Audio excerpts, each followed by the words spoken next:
So I'm sat here with Phil Bell. He falls into my small-time category of drummers. He's done some UK tours up and down, some festivals, but it's all been like kind of, those tours have been like 500 sub cap. He's currently doing an original band, which I suspect may go big. He's playing with a girl called Beth Macari. Fingers crossed. He's doing good, doing some pretty big gigs. But for now, he's fallen in the small-time category. We'll just have to see. So, Phil, first of all, it's a pretty open question, what do you think is the most important part of drumming? Just out there. It's a pretty open one. The most important part of drumming? To you. To me? Yes. Just playing music. It's never been about drumming. Mm-hmm. It's about playing music with other people, playing songs, serving the song. I've never really approached the drums as being a kind of solo instrument, and I generally don't like playing on my own, which is a nightmare for getting practice done because you've got to play on your own. But it's so much better when you're playing music with other people. Yeah, that's what it's all about. Yeah, cool. So you mentioned like obviously just playing with other people. So do you think that's the most important part of the state of drumming as like a career? Because obviously this is kind of one of your main incomes is just being a drummer. Yeah. Is that the most important part of playing with people? Do you think there's anything else that goes into it? Is there anything else that allows you to do it as a career? Yeah, there's definitely other avenues from playing in bands or playing with people. Obviously I do a lot of teaching. That requires me to play on my own all the time and practice and come up with stuff and plan lessons, and I've just started doing the YouTube thing. It's another kind of out on your own kind of thing to do. Getting used to your own company, sat in front of a camera.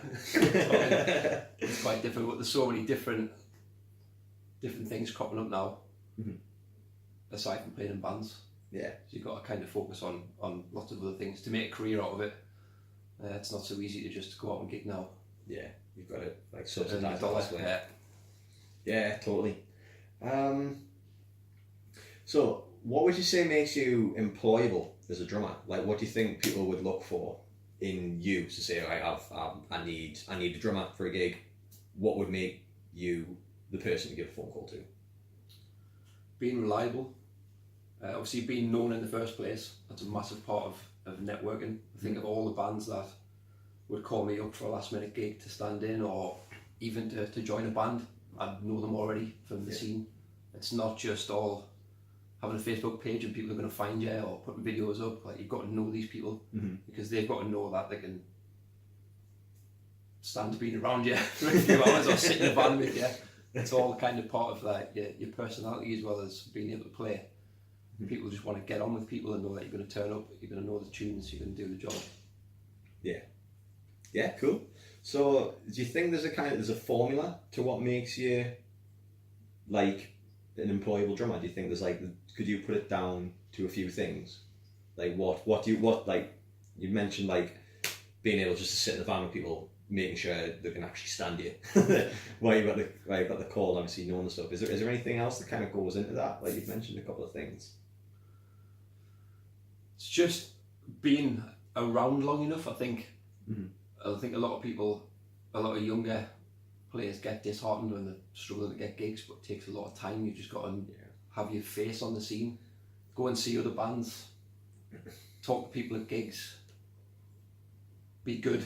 Obviously you've got to put the work in and be a good player, and kind of people have got to see you play. But I think it's a few things from each little pocket that make a difference. Yeah, so that's one of the main reasons why I wanted to include you in this. So obviously the other drummers I've interviewed, I've chosen for specific reasons. Like I chose Gav because his name was popping up constantly because he has got a really good business ethic about him. Like sort of Danny Needham, he's popped up because again he's fun one. He kind of crosses a couple of categories. Whereas you were the first person popping in your mind, because I remember when I was younger, it was like, oh yeah, Phil's like the guy to go and Phil's the guy to go and get deck gigs off. And I remember asking you advice on this thing. And I'm in a similar boat. Yeah. So, like you meant, so just being around long enough, what do you think people look for, like in drummers? Obviously, like you've mentioned, that's kind of what you think you have. That's why you get the work. What do you think other people look for in like drummers? People that perform well, so they're confident, even if they don't know what they're doing. Got to just always look as if you know what you're doing, but also like learn the material as best you can. Obviously, some gigs you've got like you know yourself. Sometimes you've got no time to learn the songs. Yeah. You write out a few quick charts and just go watch the bass player and try and get through the gig. But knowing that you're confident enough to do that, people can see that on stage. So if they're seeing you play with another band, they know that you can play and perform confidently, and you're not going to fall to bits if the song falls to bits. I think that's the main thing really. They've obviously seen you play and they know that you can do the job. And yeah. So do you think, you mentioned like playing ability and stuff like that, do you think there's a minimum requirement for a working drummer? Do you think you have to be of a certain playing level? But so if people knew you and people knew you were reliable, but you weren't quite up to scratch, do you think you could still make a living out of it? Yeah, I mean, you don't have to have like all the chops or be like the craziest drummer in the world. And in fact, that's probably what you shouldn't do, and that's what's going to get you the gigs. Yeah. The best compliments I get after a gig is that I've played the song. Yeah. Like, oh, you knew that, you just played the part. I'm like, well, yeah, that's what I'm getting paid to do. But you do, you see other guys come up on gigs and they're trying to like do crazy things. Yeah. And in a band situation, the rest of the band just want to be comfortable and know that you're going to hit the one in the right place, and you're looking for the end of the song, and you're listening to what's going on rather than just going off on your own crazy drum solo for 5 minutes and it all falls to bits. So it's kind of reining it in, and I think it takes a bit more confidence as well sometimes to play less, because if you're in that pressure situation where you're trying to impress, like, I want to play really well, I want to get more gigs, so you stop trying to like pull all your flashiest stuff out of the bag and it doesn't go very well, then you're not going to get called back. But if you just sit back and play 4 and nail it, totally, that's what people want, and that's what gets you paid. Yeah. So do you think that's something that you've kind of got, like, that's your kind of skill, that's your thing? Do you think? That's what I practice more than anything. I'll always try and give myself some feedback at the end of a gig, and if anything didn't happen, even if it was one fill or a tempo of a song or just something that wasn't feeling right, I try and practice those things, because those are the things that people are going to see me do anyway. Rather than sitting in the practice room and trying to nail this like clavier rhythm on my left foot playing a Sandberg groove, like no one's going to see us do that. It's just self-gratifying stuff. But if you're practicing that all week and then you go to the gig and don't play it well, then you're doing the right thing. Yeah, cool. Is there any other skills needed? Obviously, you've mentioned like playability and reliability. Is there anything else really in there, do you think? Is there a third thing? It's kind of just the gig etiquette and knowing what to do with a gig, which again falls into kind of the being like having the rest of the band want to hang with you. Yeah. And it's kind of like putting the graft in as well, not just turning up and like, what's that become? Yeah. I'm waiting for you. Like, get the gear out of the van, pick the speakers up, hump the bins up the stairs. That's what you're getting paid for, and just be helpful towards everyone else.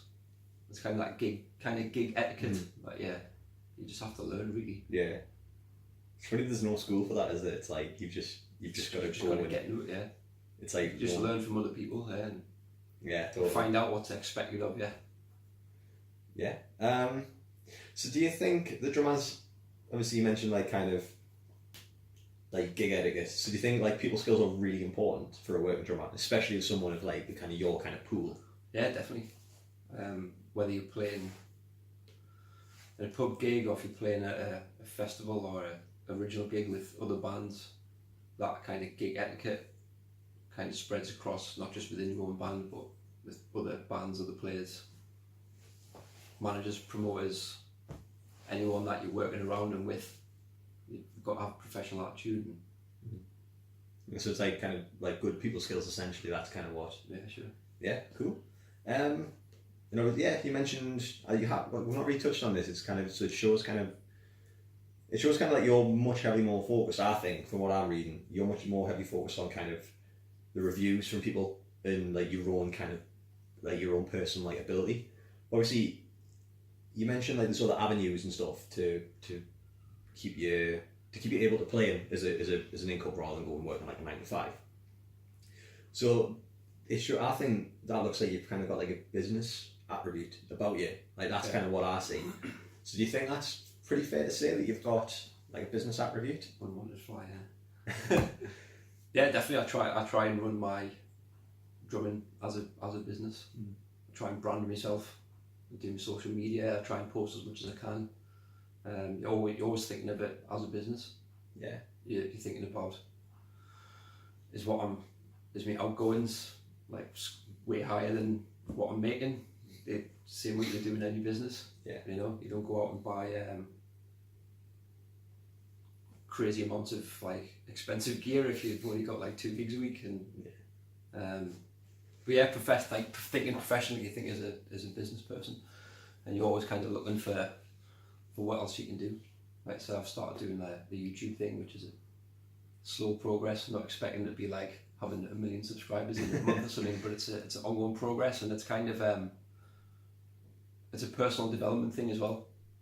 It's looking at kind of bringing out other things that I haven't done so well, like speaking in front of a camera. It's quite a hard thing to do, especially when you're a drummer as well. It's not like because you're just stuck at the back and like if you're front of band, you're used to being at the front and speaking to people and getting everyone going. Whereas we just do it with hitting without, kick drum does what the singer's trying to do anyway, so we just sit at the back and do that, and it's not a very vocal kind of thing. So yeah, you're always trying to kind of work on your weaknesses all around. Yeah.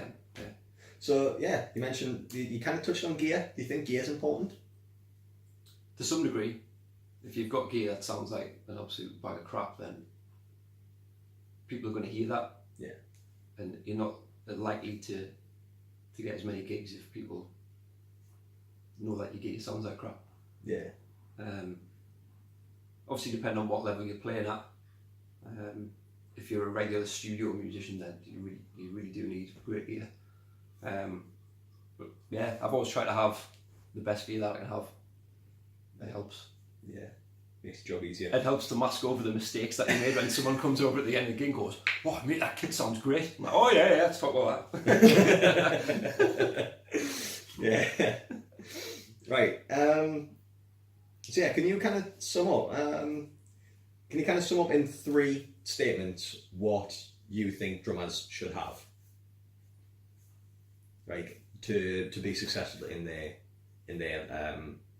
pool, like professional level, or how you want to say that? I think the most important one is to be open to learning new things and taking criticism, and being willing to work on those things.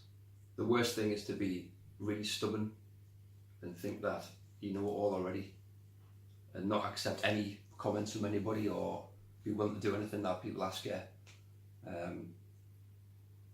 So that's probably the most important thing, is just always be open to stuff and not be like, "I know what I'm doing, don't tell me what to do." Yeah. Because you're not going to get any better and just get people's backs up, and it just creates friction. You've just got to be open to learn things. So that's 1. 2, I would say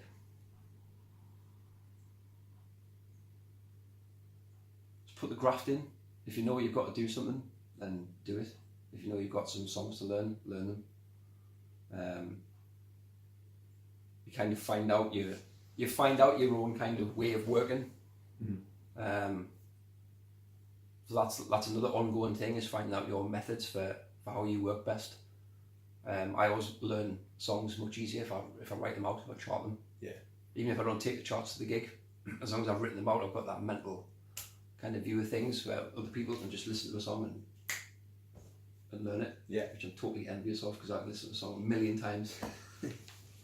Doesn't go in, get to the gig and I'm like, how's that bit going? So yeah, you've got to kind of, that's part of the ongoing working process, is figuring out how you work. Yeah. And always developing that. And 3rd, just get out there. Be willing to get out there. Especially in the beginning, you have to do gigs for free. I still do gigs for free with an original project. Yeah. Play for nothing all the time, but you're always working towards moving up and going to the next thing and meeting more people. Meeting people is like gold. Yeah. Really is that gold, making new friendships and putting yourself out there. And the face-to-face thing is a million times better than speaking to someone on Twitter or Facebook Messenger, or really sitting and if you go to a gig and you talk to someone at the bar, or you just bump into someone, or someone's introduced you, then you've got to make that impact. And like they say, that you don't get a second try at a first impression or something like that. Very good. I like that. Which was all just down to being a nice guy. Yeah. Cool. So that falls quite nicely into what like this first project was kind of like hinting at, like a good combination of people skills. Obviously you mentioned like the whole thing of like you don't get a second try at a first impression. Meeting people, like you've stressed that so much, especially in your in your professional level. Yeah. That's at the foundation really, of stuff like of meeting people and growing yourself as a business. Like you keep mentioning like business, and because it is, and then people are heavily reliant on that. Your business grows through the connections you make.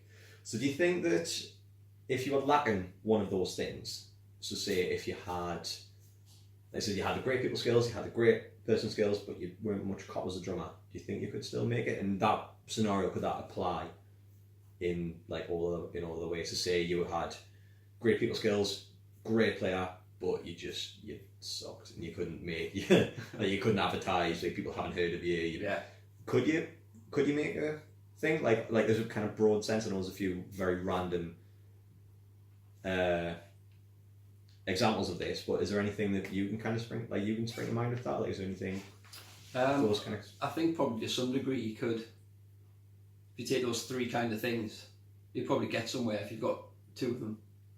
No matter which two it is, if one of them's missing, there's always something that the other two can to balance up. So if you're not the greatest player in the world, but you're really good at networking, and your personality's good, you're probably going to get a shot at some point. Yeah. Because you know people, and they think you're a good guy. You're going to get a chance at least. Yeah. You've just got to kind of step up. But if you... Do you think that's enough to sustain work? If you get the right work, I think as long as you just be yourself all the time, you'll find the work that suits you. You can look at any kind of amount of professional players, and some of them do something really well. Well, they all do something really well, but none of them really do everything really well. It's just about finding your own thing. You look at like Steve Jordan, playing for John Mayer. He's just the king of playing groove. Yeah. He gets those jobs, and he kind of... I think it's harder now with like the YouTube and internet thing that we've got, is that you can see so much stuff, and you think like, oh, I need to be able to do that. I need to be able to do that. And there's like chops everywhere and stuff, and everyone's like... But like, I wouldn't go for those gigs, and those players wouldn't go for my gigs either. Yeah. It's kind of like Dave Grohl doesn't get a call from a jazz orchestra for that reason, you know. Despite the fact And that the the same jazz as series that, kid. the drummer from the jazz orchestra is not going to get Dave Grohl's jobs. It's kind of... So yeah, just finding your own thing. Like if you're not a really technically gifted player, but your timing's great, there's a place for that. You're going to get some gigs. Yeah. Just don't go networking at the death metal scene. So you're trying to kind of get in where you think you fit. Yeah, cool. So do you think that a drummer, like on like a kind of smaller level, say that's not a detriment, like on a kind of on like our pool, Yeah. do you think there's the skills you have? Do you think that's quite easily transferable to hire? To say if you got a phone call that says, say the Beth McCarry thing kicked off, like tomorrow, would they? Like, do you think you would cope straight away? Like, do you think you would have the same kind of business ethic and like whole kind of like well-roundedness to just pursue that straight away? Yeah. Or do you think it would just, or do you think it would be things you would have to improve upon? Or do you think the whole thing would have to come up in equal? Obviously, the higher level you get, the more you've got to step your game up. But I think it's something that you can take what you already know straight into it. You've just got to be really aware of your situation, and any little things that are going to catch you out, you've got to be ready for them. But yeah, I think like if you can manage any gig well, I think you can manage any gig well. If you've got that attitude, like I said before, being open to new things, you're less likely to get caught out. You're always kind of aware of like, is something going to happen tonight that I'm going to have to try and remedy. You kind of always got that in the back of your mind, and just as long as you're prepared, everything goes all right. It's like with Beth in particular, we've just started using like backing tracks and clicks and stuff, which I've never done. I've probably done about 3 rehearsals in my life with a band, using a click and backing track, but I've never done it before ever. So that's another thing that I've gotten right. I need to learn how to do that. Yeah. Sat watching YouTube videos and messing around on Pro Tools and just making sure that I'm getting the right gear. When we spoke about gear before, your gear's really got to be foolproof. I guess to go back to that, it's more important than it's sounding good is that you've got gear that's not going to let you down. So that was another thing I've had to work on this year, is having this foolproof backing track set up. So if I turn up to a festival, I don't know the sound guys, I don't know what gear they're running. I just need to know that there's a track, it's going to work. And then push the button and pray. That the track starts running. Yeah, cool. So that pretty much covers everything. Now, there's one which is a little bit kind of off this topic. Now, it's really just a kind of personal thing. Do you think drummers as a whole? I know, like obviously, the approach to playing and your jobs can be different. But do you think drummers have similar personalities as a whole? I think so. Yeah, there's definitely a common ground for all drummers. The drumming communities generally are it's kind of like a pack mentality sometimes. It's probably because the rest of the music world's out to get us, but